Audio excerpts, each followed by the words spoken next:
bila kita membaca cerita berkaitan dengan para sahabat Nabi berbeza pandangan ataupun mereka bersengketa, berperang dan sebagainya, maka kita kena hadapi, kita kena membaca dengan penuh berhati-hati agar kita tidak mencela mereka. Perselisihan para sahabat, ikhtilaf, bermaksud berlainan pendapat atau ijtihad. Sesuai dengan realiti, para sahabat berbeza pandangan dalam banyak hal, sama ada hukum hakam ini banyak berlaku. Setelah mana kewafatan Nabi kita Muhammad SAW, para sahabat perlu berijtihad. Kalau tidak ada nas daripada Al-Quran, daripada hadis yang jelas, ijma' dan juga qiyas, maka para sahabat akan berijtihad. Sebahagian ulama ahli sunnah sokong Ali, tapi mereka memberikan keuzuran kepada Muawiyah. Dia kata Ali betul, pandangan Ali tepat, tapi Muawiyah tersilap dan dia mujtahid, dia sahabat, banyak lagi kebaikan dia yang lain. Moga Allah ampunkan dia. Ni pendirian ahli sunnah. A'udzubillahi minasyaitonirrajim. Bismillahirrahmanirrahim. Wa sallallahu ala sayidina Muhammadin wa ala ali sayidina Muhammad. Perhatikan baik-baik, Al-Quran mengajar kita, kalau tidak menghukum dengan apa yang diturunkan oleh Allah, maka orang itu sama ada kafir, zalim atau fasik. Sila rujuk dalam surah Al-Ma'idah. Maka kita tak perlu berfikiran kolot, terdesak menjaga kesucian sahabat Nabi dari dosa pertumpahan darah. Kita sanggup mengenepikan Al-Quran dan Sunnah. Tahukah anda, perang Jamal antara Ali dengan Aisyah, perang Siffin antara Ali dan Muawiyah, termasuk perang Nahrawan antara Ali dan puak Khawarij telah disebut oleh Nabi Muhammad SAW.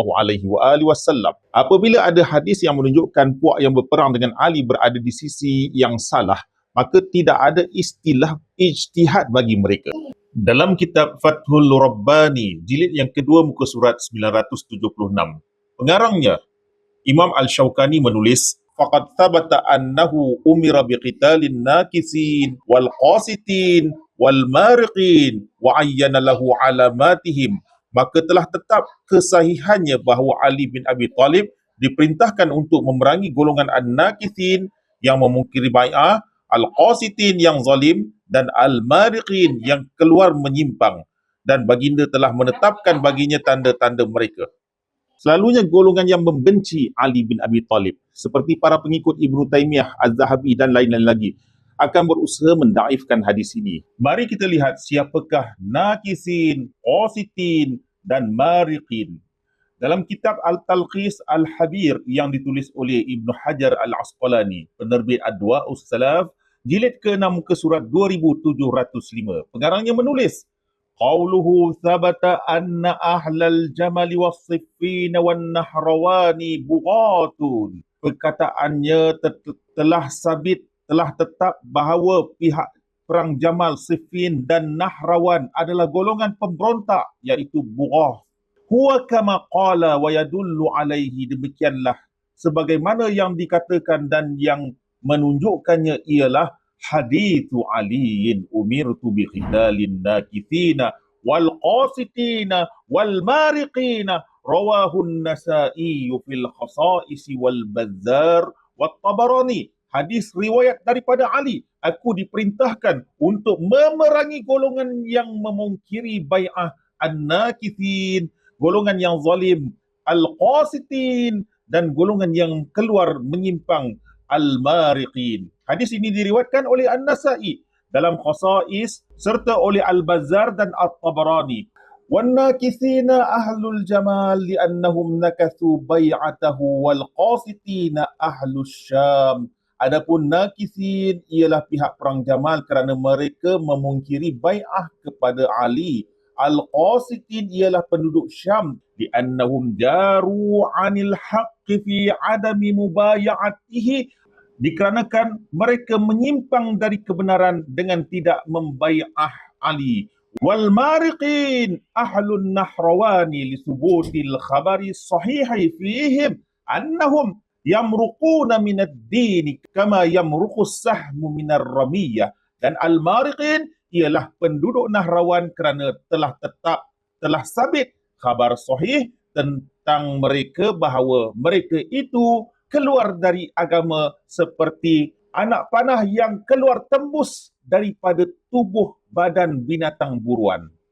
Dalam kitab Majma' al-Zawaid, Al-Haythami menukilkan hadis dalam kitab Al-Fitan Diriwayatkan Ali bin Abi Thalib alaihi salam berkata, ahida ilayya Rasulullah sallallahu alaihi wa alihi wasallam fi qitalin nakithin wal qasitin wal mariqin.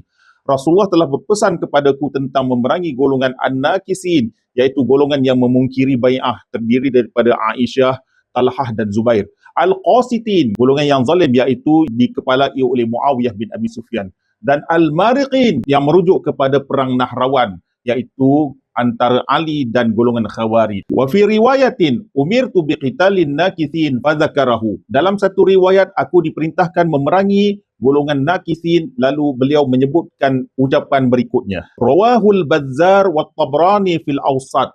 Wa ahadu isnadai al-Bazzar rijaluhu rijalus sahih ghairar Rabi' bin Sa'id wa wathaqahu Ibnu Hibban. Diriwayatkan oleh Al-Bazzar dan Al-Tabrani dalam kitab Al-Awsat. Salah satu sanad Al-Bazzar, perawinya adalah perawi yang sahih kecuali Ar-Rabi' bin Sa'id. Ibnu Hibban menilainya sebagai thiqah. Yang menghairankan kita, penganut ajaran Ahlus Sunnah tidak merujuk kepada hadis Nabi dalam mengambil pendirian di dalam peperangan antara sahabat Nabi ketika menentang Ali, khalifah yang sah di zaman mereka. Hadis ini tidak syak lagi merujuk kepada 3 peperangan yang terjadi, iaitu Perang Jamal, Perang Siffin dan Perang Nahrawan. Kenapa Ahlu Sunnah tidak mahu merujuk kepada hadis Nabi? Apakah jawapan Ahlu Sunnah jika ditanya pada hari akhirat? Tidak mungkinlah menggunakan alasan bahawa mereka itu berijtihad sehingga membunuh, fitnah-memfitnah. Aisyah mengkafirkan Osman dan Osman pula mengkafirkan Aisyah dan Hafsah, lalu memperumpamakan mereka seperti isteri Nabi Nuh dan isteri Nabi Lut dalam surah Tahrim. Daraballahu mathalan lil ladzina kafaru imra'atin Nuhin wa imra'atan Lutin. Allah membuat perumpamaan bagi orang kafir, isteri Nabi Nuh dan isteri Nabi Lut. Dalam Perang Jamal dan Perang Siffin, Ahlu Sunnah berkata mereka itu berijtihad. Kenapa para sahabat Nabi yang bangkit memberontak ke atas Osman bin Affan, tidak ada di kalangan mereka yang berkata gerombolan ini berijtihad membunuh Osman kerana tidak berpuas hati tatkala pemerintahannya. Bahkan gerombolan ini dikutuk habis-habisan. Mari kita lanjutkan lagi perbahasan dalam kitab Usdul Ghabah jilid yang keempat muka surat 108. Ibnu Athir Al-Jazari menulis hadis an Mikhnaf bin Sulaim, daripada Mikhnaf bin Sulaim yang berkata, kami mendatangi Abu Ayyub Al-Ansari lalu kami berkata, qatalta bisayfikal musyrikina ma'a Rasulillah sallallahu alaihi wa alihi wasallam summa ji'ta tuqatilul muslimin. Engkau telah memerangi orang musyrik dengan pedangmu bersama Rasulullah, kemudian engkau datang kini memerangi kaum muslimin, iaitu memerangi Aisyah, Talhah, Zubair dan Muawiyah. Qala amarani Rasulullah sallallahu alaihi wa alihi wasallam biqatlin nakithin wal qasitin wal mariqin. Beliau menjawab, Rasulullah memerintahkan aku untuk memerangi golongan an-nakithin yang memungkiri bai'ah, al-qasitin yang zalim dan al-mariqin yang keluar menyimpang. Kenapa Ahlu Sunnah tidak berhujah dengan hadis ini? Dalam kitab Al-Bidayah wa Nihayah jilid yang ke-10 muka surat 632, Ibnu Katsir Al-Dimashqi turut menukilkan hadis yang sama. Rasulullah berpesan kepadaku tentang memerangi golongan an-nakithin, iaitu gerombolan Aisyah, al-qasitin gerombolan Muawiyah dan al-mariqin gerombolan Khawarij. Pengarang kitab turut menulis riwayat daripada Abu Sa'id Al-Khudri yang berkata, Rasulullah bersabda tentang Ali, inna minkum man yuqatilu ala ta'wilil Quran kama qataltu ala tanzilih. Sesungguhnya dalam kalangan kamu ada seorang yang akan berperang kerana takwil Al-Quran, sebagaimana aku telah berperang kerana tanzilnya, iaitu penurunan Al-Quran. Fasa turunnya wahyu, peperangan Nabi mempertahankan agama pada peringkat penetapan asas syariat. Jadi hadis ini menjadi indikasi yang kuat bahawa peranan Ali selepas Nabi ialah menjaga ketulinan tafsir dan aplikasi Al-Quran dalam pemerintahan. Dan bahawa keberpihakan beliau kepada konflik besar bukan sekadar politik, tetapi mandat syar'i untuk menegakkan kebenaran menurut petunjuk Nabi SAW. Apa yang ditunjukkan hadis-hadis tersebut? Apabila wujud nas, riwayat bahawa Ali sebagai orang yang yuqatilu ala ta'wilil Quran serta memerangi an-nakisin wal qasitin wal mariqin. Ini bukan puji-pujian secara umum, ia pemberitahuan tugas dalam kerangka fiqh. Imam yang adil, pemimpin yang sah, pihak yang beriman wajib membantu golongan yang berada di atas kebenaran. Ketika itu Ali adalah imam yang sah, maka kaedah ini memihak kepada beliau. Dalam implikasi riwayat yang mengamanahkan Ali dengan qital ala ta'wil, ini adalah petunjuk bahawa umat juga wajib berpihak kepada Ali dalam fitnah besar iaitu Perang Jamal, Siffin dan Nahrawan. Bukan berkecuali atas nama semuanya benar seperti yang difahami oleh Ahlussunnah. Sebenarnya tak ada istilah jihad dalam menumpahkan darah. Dalam kaedah usul la ijtihad ma'an nas, tiada ijtihad apabila nas sudah jelas, dan hurmatud dima, haramnya menumpahkan darah. Ini adalah satu perkara yang maklum minad din bid darurah. Hurmatud damil muslimin, darah hanya boleh ditumpahkan dengan nas ta'yin syar'i dan di bawah autoriti imam yang memerintah serta prosedur yang ketat. Maka hujah mereka berijtihad menjadi halal pertumpahan darah tidak sah melainkan jika ada nas yang telah mentakyinkan pihak yang benar.